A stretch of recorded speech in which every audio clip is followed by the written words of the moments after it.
안녕하세요. 닥터 유 유태우입니다. 오늘의 주제는 시어머니 쉽게 하기입니다. 시어머니, 시가 또는 쉬월드. 쉬운 주제가 아닌 것 같죠? 사실은 쉽습니다. 연애할 때는 두 사람만의 문제죠. 그런데 이제 결혼하면은 두 사람이 결혼하는 게 아니고요. 양가가 결혼합니다.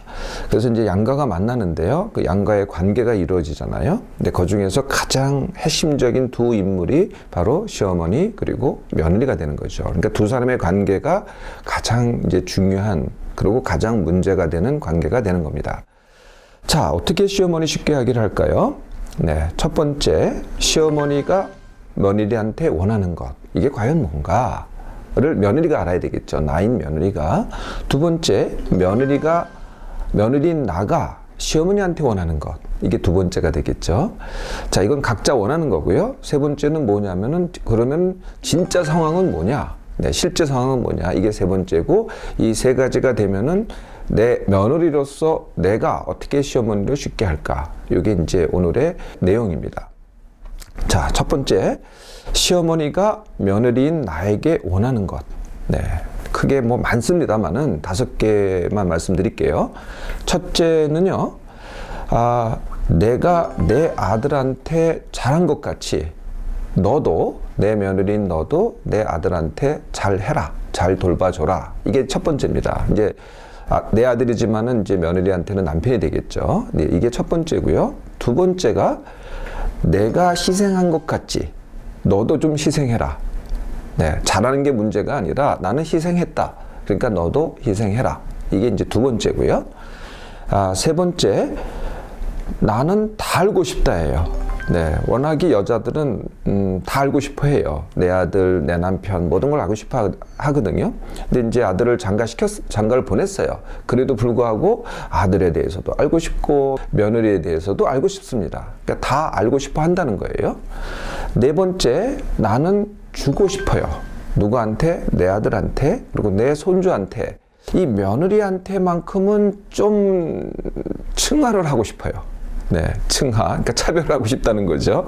왜?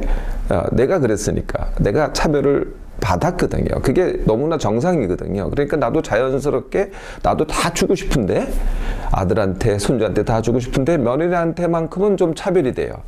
이게 내가 주고 싶은 거죠. 마지막 5번째입니다. 5번째는요, 가족이, 이건 이제 내 아들뿐만이 아니라 이제 내 아들 또 딸, 그 다음에 이렇게 또 아들도 여럿이 있잖아요. 그러면 이제 형제들이 다 모여서 이렇게 모였으면 좋겠어요. 그리고 화목했으면 좋겠어요. 그리고 서로 대화하고 서로 돕고 이랬으면 좋겠어요. 이게 시어머니는 내가 원하는 거거든요. 그래서 최소한도 명절, 제사날, 이 생일, 경조사가 있을 때, 이럴 때는, 최소한 이럴 때는 서로 모이고, 돕고, 화목하고, 대화하고, 평소에도 그러면 좋겠지만은, 이게 시어머니가 며느리한테 원하는 것입니다. 자, 그러면 반대로 며느리인 나가 시어머니한테 원하는 것. 이거는 이제 6가지가 있습니다. 6가지. 그 첫 번째는 뭐냐면, 원하는 것이라기보다는 그냥 싫답니다. 그냥 싫어요. 왠지 그냥 싫어요. 설명할 수가 없어요. 이게 첫 번째고요. 두 번째는 간섭받고 싶지 않다. 나 좀 내버려뒀으면 좋겠다. 간섭받고 싶지 않다. 세 번째는, 알려주고 싶지 않다. 내가 무슨 일을 하던, 제발 좀 알려고 좀 하지 마라. 알려주고 싶지 않다. 네 번째, 존중받고 싶다. 나도 이렇게 층화받거나 차별받지 않고 나도 똑같은 한 사람으로서 아들만큼이나 존중받고 싶다. 더 나아가서는 인정받고 싶다. 좀 시어머니가 내가 열심히 한 것 좀 인정해줬으면 좋겠다. 5번째, 내 남편이죠. 내 남편을 갖다가 내가 독점하고 싶다. 좀 내 남편 좀 뺏어가지 좀 말아라. 그냥 내가 이제 추가시켰으면 다 이제 끝난 거지. 왜 그렇게 이 남편을 갖다가 마마보이를 만드느냐. 그 다음에 6번째, 이제 한 가지 남았어요. 내가 필요할 때, 내가 어려울 때 나를 좀 도와줬으면 좋겠다. 네. 그런데 이게 꼭 내 방식이어야만 됩니다. 시어머니의 방식이 아니고요. 내 방식으로 나를 좀 도와줬으면 좋겠다. 이게 며느리인 내가 시어머니한테 원하는 것입니다. 자, 그러면 실제 현실은 어떨까요? 네, 여기에는 모두 7가지가 있습니다. 가장 큰 현실은 뭐냐면은 내가 아무리 떼어놓으려고 해도 시어머니는 나한테서 떼어낼 수가 없다는 겁니다.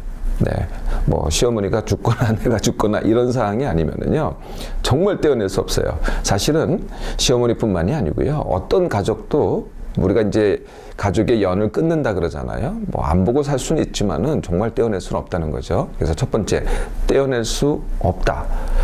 두 번째가 뭐냐면은 시어머니는 나하고 다르답니다. 네. 내 남편이 나하고 다르잖아요. 예, 그래도 이제 또 좋은 점이 있어서 이제 결혼하고 같이 살잖아요. 시어머니도 나하고 절대적으로 다릅니다. 네, 이게 이제 두 번째 사실이고요. 세 번째, 나의 옳고 그름으로 시어머니가 바뀌지 않는답니다. 왜냐면은 시어머니도 시어머니의 옳고 그름이 있거든요. 네, 그러니까 옳고 그름이 서로 다를 뿐이지, 네, 옳고 그름으로는 서로가 바뀌지 않는다는 거예요. 나도 바뀌지 않죠, 사실은. 시어머니는 당연히 바뀌지 않습니다. 네 번째, 시어머니한테는요, 아들이 시어머니 삶의 굉장히 큰 부분이었다는 거죠. 네, 이것은요, 내가 내 남편이 나한테 큰 부분인 것과 똑같습니다. 이제 와서는 처음에는 안 그랬잖아요. 내가 이 연애하고 이제 결혼해서 하고 난 다음에는 그전에 안 그랬지만은 지금은 나의 큰 부분이 됐잖아요. 네, 시어머니한테는요 평생 동안 나한테 장가 보내기 전까지는요 자기한테 본인한테는 굉장히 큰 부분이었다는 거죠. 근데 그걸 갖다가 이제 결혼시켜서 보냈어요. 그래서 이게 어떻게 돼요? 큰 부분을 상실을 한 거죠. 네, 그래서 아들을 장가 보내는 거는요, 시어머니한테는 굉장히 큰 상실이라는 겁니다. 다섯 번째, 자녀를 키우는 방법이요, 나하고 달라요. 네, 그러니까 시어머니 때의 그 아들을 키우는 방법, 그러니까 이제 내 남편이죠. 그 방법하고 내가 이제 나중에 내 아이를 낳잖아요. 아니면 지금 내가 아이를 키우고 있잖아요. 그 방법이 매우 다르다는 겁니다. 여섯 번째, 한국 가정은 이극화되어 있다는 겁니다. 네, 그래서 이제 시어머니가 아들을 중시하잖아요. 그리고 며느리는 나를 차별하잖아요. 네, 그러면 나는 또 어떻게 되겠어요? 내가 이제 아들을 낳잖아요. 그러면 나는 그 차별을 갖다가 내 아들을 통해서 보상을 합니다. 그러니까 어떻게 돼요? 시어머니하고 아들하고가 한 편이 되는 겁니다. 그리고 나하고 내 아들이 한 편이 되는 거죠. 이렇게 패가 갈리는 것을 이극화라고 합니다. 그리고 이것은 그대로 대물림이 되죠. 시어머니로부터 내 아들, 나로부터 내 아들, 다시 또 그 다음 세대로 이렇게 대물림이 됩니다. 일곱 번째가 이제 제일 중요한데요. 며느리인 나하고 시어머니 사이에 갈등이 생겼어요. 예, 그러면 이제 싸움을 할 거 아니에요? 근데 싸우는 방법이 이렇습니다. 네, 그 여성들 사이에 싸우면은 한마디로 얘기하면 편싸움입니다. 그러니까 편이 많은 데가 이기는 거거든요. 그러니까 옳고 그름으로 되는 게 아니고요. 누가 옳다 그러다로 이기는 게 아니라 편싸움으로 이깁니다. 그래서 편이 누구겠어요? 네, 바로 아들, 나로서는 남편. 이게 편이죠. 그래서 편싸움을 할 때 의도적이건 비의도적이건 예, 누구한테 가요? 시어머니는 아들한테 갑니다. 네, 이렇게 내가 며느리한테 서러움을 받았다라고 아들한테 가죠. 그럼 이제 아들이 나한테 동조를 하잖아요. 그럼 내 편이 되는 거죠. 또 며느리인 나는 내가 시어머니로부터 이렇게 구박을 받았다라고 남편한테 소곤소곤 해요. 네, 그러면은 남편이 나한테 동조를 해요. 네, 그러면 어떻게 돼요? 네, 그러면 남편이 내 편이 되는 겁니다. 그러면은 이게 끝이 아니고요. 이게 더 문제를 악화시킵니다. 누구의 편이 되잖아요. 네, 그러면은 이 갈등은 더 커지는 거죠. 많은 아들, 남편이 옳고 그름을 시도를 해요. 네, 그래서 뭐 자기 어머니한테 이건 아니고요, 또는 자기 부인한테 이건 뭐 그건 그렇게 하는 게 아니고, 이건 해결이 안 돼요. 네, 이렇게는 해결이 안 된다는 거죠. 다시 말하면은요, 아들, 남편이 옳고 그름을 따지거나 어느 편을 든다고 이게 해결되지 않는다는 거예요. 이 해결하는 방법은요, 아들, 남편은 그냥 빠져 있는 게 제일 좋은 방법입니다. 네, 서로 뭐 싸우던 아니면 타협을 하던 아니면 화해를 하든 네, 그냥 놔두는 방법이 더 좋은 방법이죠. 시어머니가 원하는 것, 며느리인 내가 원하는 것, 그리고 실제의 현실, 네, 다 숙지를 하셨죠? 네, 그러면은 시어머니 쉽게 하기로 한번 해볼까요? 모두 10가지를 말씀드리겠습니다. 물론 이거 말고도 또 여러 가지가 있을 거예요. 굉장히 많은 상황들이 있기 때문에 대표적이고 가장 흔한 10가지 방법을 말씀드릴게요. 가장 첫 번째 해야 될 게 뭐냐면은 싫어하거나 두려워하거나 멀리하지 않기입니다. 내가 그런 마음이 있잖아요. 내가 싫어하거나 내가 두려워하거나 내가 멀잖아요. 그러면 그럴수록 시어머니는 더 다가옵니다. 네, 그리고 더 괴롭힙니다.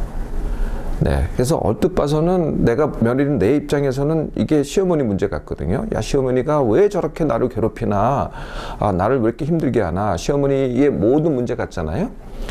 그게 아닙니다. 내가 그렇게 느끼니까, 내가 싫어하니까, 내가 두려워하니까, 내가 멀리하니까 시어머니가 더 그러는 거죠. 이건 이제 상호작용이라는 겁니다. 네, 그래서 첫 번째, 그렇게 하지 않기. 두 번째가 시어머니 알기입니다. 네, 많은 며느리들이 시어머니를 잘 모릅니다. 물론 시어머니도 자기 며느리를 잘 몰라요. 근데 며느리는 내가 시어머니를 잘 모른다는 거예요. 그래서 일단 알아야 돼요. 네, 알려면 어떻게 돼요? 네, 무슨 말을 하나, 무슨 말씀을 하시나 경청을 해야 되겠죠. 두 번째, 잘 모르겠으면은 그러면 여쭤보면 돼요. 그냥 여쭤보라는 거예요. 내가 여쭤봐서 이제 시어머니가 나한테 의견을 얘기를 했잖아요. 그렇다고 의견을 얘기한 거지 나한테 시킨 걸로 받아들이진 말라는 거죠. 아, 이게 시어머니 의견이구나 라고만 받아들이면 됩니다. 그렇게 알면 되는 거예요. 시킨 게 아니에요. 세 번째가 시어머니 있는 그대로 받아들이기입니다. 네, 그러니까 시어머니 의견이 그렇고 시어머니 이렇게 사셨구나, 저분은 저런 분이시구나, 나하고 다르구나 라고 그대로 받아들이라는 거죠. 나는 시어머니 같이 안 살래. 그건 내 의견이죠. 네, 시어머니는 이렇게 평생을 사셨어요. 그리고 이렇게 나한테 가장 큰 선물인 내 남편을 갖다 이렇게 잘 키워주셨어요. 네, 그렇게 감사하면서 받아들여야죠. 네, 시어머니 받아들이기. 이게 이제 세 번째입니다. 자, 이렇게 시어머니 멀리하지 않고 시어머니가 어떤 의견인지 알고, 그리고 시어머니를 있는 그대로 받아들였잖아요. 그러면 이제 내 의견을 알려야 되겠죠. 네, 그래서 어떤 상황이 될 때요, 이게 내 의견입니다 라고 직접적으로 얘기를 하셔야 돼요. 그러니까 나한테는 너무나 당연한 게 시어머니한테는 당연하지 않거든요. 시어머니가 이런 정도는 당연히 아시겠지 하지 마시고요, 직접적으로 얘기를 하세요. 물론 내 의견에 시어머니가 동의를 안 하실 수도 있고 화를 낼 수도 있어요. 그렇지만 일단 내 의견을 얘기를 하라는 거죠. 다섯 번째, 시어머니가 이제 보통 지적과 비판을 합니다. 네, 보통 많은 시어머니도 그렇죠. 시어머니 입장에서 그게 이제 가르침이거든요. 내가 가르치려고 하는데 내 입장에서는 그게 지적과 비판이 된다는 거죠. 지적과 비판에 대해서는요, 이게 이제 당장 내가 수행할 수가 없는 거고, 내가 그게 틀렸다고 생각하지 않는다면은 일단은 동의를 하세요. 말로서. 어머님 맞습니다 라고 일단 동의를 하라는 거죠. 그런데 속으로는 뭉개셔도 돼요. 네, 이게 말로서 반드시 동의를 해야 돼요. 내가 동의를 안 하잖아요. 그럼 시어머니는 끊임없이 이거를 갖다가 반복하실 거예요. 일단은 이제 그래 놓고서 이제 속으로 뭉개면은 다음에 너 왜 안 그랬냐 라고 또 지적을 하실 거예요. 그러면 또 시인을 하세요. 어머니 제가 잊었어요. 다음에 그렇게 할게요 라고 하고 또 뭉개는 겁니다. 네, 그러니까 노골적으로 뭉개는 게 아니고요, 은근슬쩍 구렁이 담넘어가듯이 뭉개라는 거죠. 이거는요, 내가 어떤 걸 뭉개라는 거냐 하면은, 내가 내 방식을 절대 바꿀 수가 없을 때, 나는 이렇게 사는 게 좋다고 생각할 때, 나는 이렇게 살아야 되겠다고 할 때, 이런 것만 뭉개라는 거지, 어머니가 말씀하신 게 더 좋고 효율적인 방법이라면은 그거는 따라 하셔야 되겠죠. 여섯 번째는요, 남편의 일부 나눠주기입니다. 네. 사실은요, 내가 독점한다고 독점되지도 않거니와 내가 일부를 나눠준다고요, 내가 다 안 갖는 것도 아니에요. 그냥 나눠줘 보세요. 어머님, 아들 이만큼 가지세요. 한번 해보세요. 그래도요, 내 거는 충분합니다. 네, 절대 이게 나눠지는 게 아니거든요. 네, 아들인 남편이 아들로서 해야 된다고 해서 남편으로서 나한테 하는 게 줄어드는 게 아니라는 거예요. 차라리 나눠줘 보세요. 더 많은 게 나한테 올 테니까요. 7번째가 타협하기입니다. 네, 이 타협하기는요, 남편한테 내가 하는 거를 예로 들면 될 것 같아요. 남편한테는 내가 거의 다 맞춰주잖아요. 근데 시어머니한테는 다 맞춰주지 않아도 됩니다.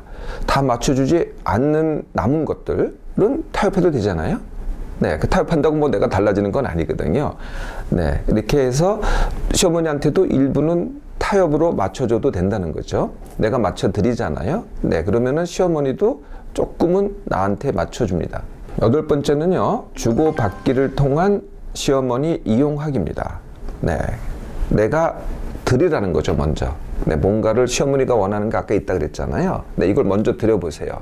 그러면은요, 내가 시어머니한테 무엇을 해달라고 요구를 해도 시어머니가 잘 들어주세요. 그러니까 먼저 요구하지 말고요, 당연하다고 생각하고 요구하지 말고 내가 먼저 해드리고 요구해 보시라는 거죠. 기꺼이 응해 주십니다. 9번째가 이제 자녀 교육인데요. 내 아이는 내가 낳았으니까 내가 키운다. 네, 이렇게 생각하시지 마시고요. 보통 이렇게 생각하시죠. 네, 내 아이를 나만 키우지 말라는 거죠. 내 아이는요, 나만 키우는 게 아니라 내 남편도 키우고, 그리고 내 엄마도 키우고, 친정엄마죠. 내 시부모도 키우고, 내 시아버지도 키우고, 내 친정아버지도 키우고, 이렇게 다 키워야 됩니다. 그러니까 자녀 입장에서 봐서는요, 나만의 자극보다는, 물론 엄마로서 자극이 제일 크죠. 네, 그것보다는요, 다양한 자극이 있고 그것을 선택할 수 있을 때가 가장 건강하게 큽니다. 자, 이제 한 가지 남았습니다. 며느리 나하고 시어머니 사이에 갈등이 생겼어요. 네, 그러면은 이걸 어떻게 해결하느냐? 네, 어떻게 해결하냐면은 직접 해결해야 됩니다. 네, 어떤 방법이든지 남편을 개입시키지 말라는 거죠. 근데 남편한테 의견을 물어볼 수는 있어요. 내가 잘 모른다면은, 네, 의견을 물어볼 수 있지만은 남편을 절대 개입시키지 마세요. 다른 사람 의견도 물어보세요. 전문가인 의견도 좀 물어보시고요. 물어보셔서 해결해야 될 당사자는 바로 나입니다. 어떻게 하든지 내가 뭐 싸우든지 가서 타협을 하든지 대화를 하든지 뭐 애교를 떨든지 무슨 방법을 통해서 해결을 하라는 거죠. 많은 며느리들이 시어머니로부터 받았던 구박, 이걸 이제 상처로 기억하고 있더라고요. 네, 그래서 이걸 갖다가 이 상처를 어떻게 치유를 할까, 이런 생각들을 많이 하시는데요. 이렇게 상처라고 생각을 해서 기억을 하잖아요. 네, 그러면 그럴수록 시어머니와의 갈등은 습관이 됩니다. 자꾸 반복된다는 거죠. 그런데 그러한 내가 상처라고 했다고 하더라도 그것을 기억하지 않고 아무 일 없었던 듯이 하잖아요. 네, 그러면은 그것이 나의 경험이 되고 그리고 성장의 과정이 됩니다. 시어머니는요, 어렵게 생각하면 점점 더 어렵고 힘들어집니다. 반면에 다름을 받아들이고 쉽게 하기를 하잖아요. 그러면 점점 더 쉬워지고 나에게나 가족에게나 시어머니에게나 모든 사람에게 더 이롭게 됩니다.